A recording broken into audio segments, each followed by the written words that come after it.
യുഎസിന്റെ 47ാമത് പ്രസിഡന്റായി Donald Trump തിങ്കളാഴ്ച രാത്രി സത്യപ്രതിജ്ഞ ചെയ്തിരിക്കുന്നു.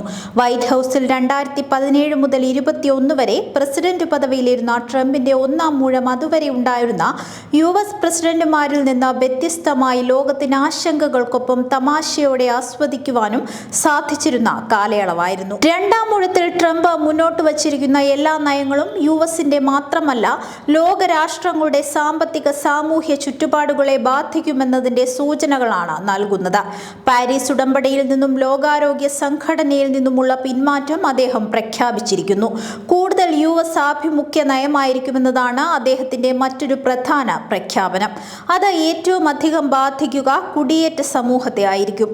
അദ്ദേഹത്തിന്റെ ആദ്യ പ്രസംഗത്തിൽ അത് നിറഞ്ഞു നിൽക്കുന്നുണ്ട്.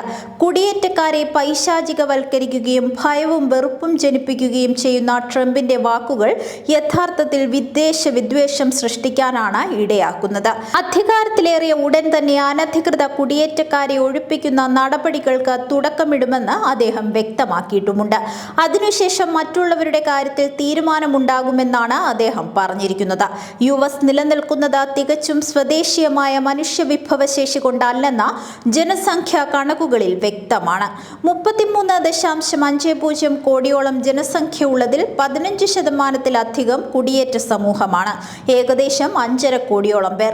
വിവരസാങ്കേതിക വിദ്യ ഉൾപ്പെടെ സമൂഹത്തിലെ ഉന്നത ശ്രേണികളെ ഭൂരിപക്ഷവും ചലിപ്പിക്കുന്നതിലും ഈ കുടിയേറ്റ സമൂഹത്തിന് നിർണായക പങ്കാളിത്തമാണ് ഉള്ളത്. അതുകൊണ്ട് തന്നെ ലോകരാജ്യങ്ങളിൽ പലതിനും ട്രംപിന്റെ ഈ നിലപാട് പ്രഖ്യാപനത്തെക്കുറിച്ച് ആശങ്കകളുണ്ട്. ലോകരാജ്യങ്ങളിലെ കുടിയേറ്റക്കാർ കൊഴിഞ്ഞു പോകേണ്ടി വരുമെന്നും അതാത് രാജ്യങ്ങളുടെ വിദേശ വരുമാനത്തിൽ കുറവുണ്ടാകുമെന്നുമുള്ള ഭീതി മാത്രമല്ല ഇത് സൃഷ്ടിക്കുന്നത്. മറിച്ച് യുഎസ് സമ്പദ്ഘടനയുടെ ചാലക ശക്തിയായ വലിയൊരു വിഭാഗത്തിന്റെ പുറത്തേക്ക് പോക്ക് ആ രാജ്യത്തിനകത്ത് പ്രതിസന്ധികൾ ഉണ്ടാക്കുമെന്ന ആശങ്കയും ഉണ്ടാക്കുന്നു. കടുത്ത കോർപ്പറേറ്റ് അനുകൂല നിലപാടുകളുള്ള ട്രംപിന് അവരെ പിണക്കി ഈ തീരുമാനം എത്രത്തോളം നടപ്പിലാക്കാനാകുമെന്നാണ് ലോകം ഉറ്റുനോക്കുന്നത്. യുഎസ് ഒരിക്കലും ലോക സമാധാനത്തിനു വേണ്ടി നിലകൊണ്ട രാജ്യമായിരുന്നില്ല.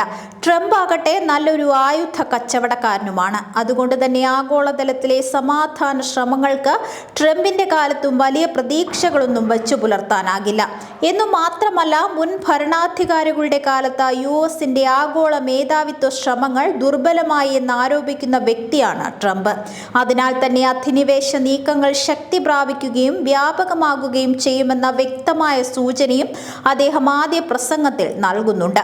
സ്ഥാനമേൽക്കുന്നതിനു മുൻപ് തന്നെ കാനഡ, ഗ്രീൻലാൻഡ്, പനാമ തുടങ്ങിയ രാജ്യങ്ങളോട് പ്രകോപനപരമായ പ്രസ്താവനകളിലൂടെ അദ്ദേഹം കൊമ്പുകോർക്കലിന്റെ മുന്നറിയിപ്പുകൾ നൽകുകയും ചെയ്തിട്ടുണ്ട്.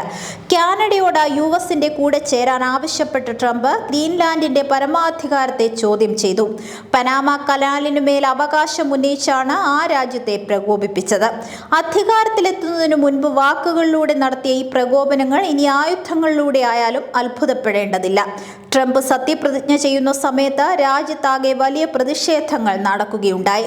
40 സംസ്ഥാനങ്ങളിലെ 80-ലധികം നഗരങ്ങളിൽ ചെറുതും വലുതുമായ പ്രതിഷേധങ്ങൾ ഉണ്ടായെന്നാണ് റിപ്പോർട്ടുകൾ.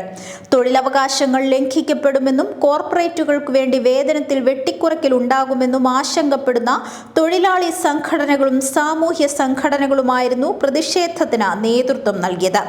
തൊഴിലവകാശങ്ങൾക്ക് നേരെ ഉണ്ടായേക്കാവുന്ന കടന്നാക്രമണങ്ങളുടെ മുന്നോടിയായാണ് കുടിയേറ്റ തൊഴിലാളികൾക്കെതിരായ ട്രംപിന്റെ നയപ്രഖ്യാപനമെന്നാണ് പ്രതിഷേധക്കാർ വ്യക്തമാക്കുന്നത്. ശതകോടീശ്വരനായ ട്രംപ് വിജയിച്ചത് ഇതര കോടീശ്വരന്മാരുടെ പിൻബലത്തിലാണെന്നും അവർക്ക് വേണ്ടിയുള്ള ചൂഷക സാഹചര്യങ്ങൾ ഒരുക്കുന്നതിന് അദ്ദേഹം മടിക്കില്ലെന്നുമാണ് തൊഴിലാളി സംഘടനകളുടെ നിലപാട്.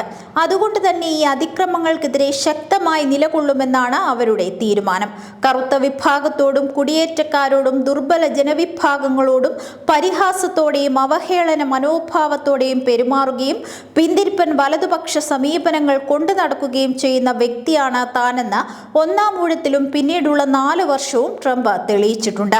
മനുഷ്യാവകാശങ്ങളോടും ലിംഗനീതിയോടും അദ്ദേഹത്തിന് എക്കാലവും പുച്ഛവുമായിരുന്നു. അതുതന്നെയാണ് രണ്ടാം ഊഴത്തിലെ തന്റെ ആദ്യ പ്രസംഗത്തിലും ട്രംപ് വ്യക്തമാക്കിയിരിക്കുന്നത്. ചൈന, റഷ്യ എന്നിവയോട് മാത്രമല്ല ഇന്ത്യ ഉൾപ്പെടെ രാജ്യങ്ങളോടും ട്രംപിന്റെ സമീപനം ആക്രമണോത്സുകമായിരിക്കുമെന്നും സൂചനകളുണ്ട്.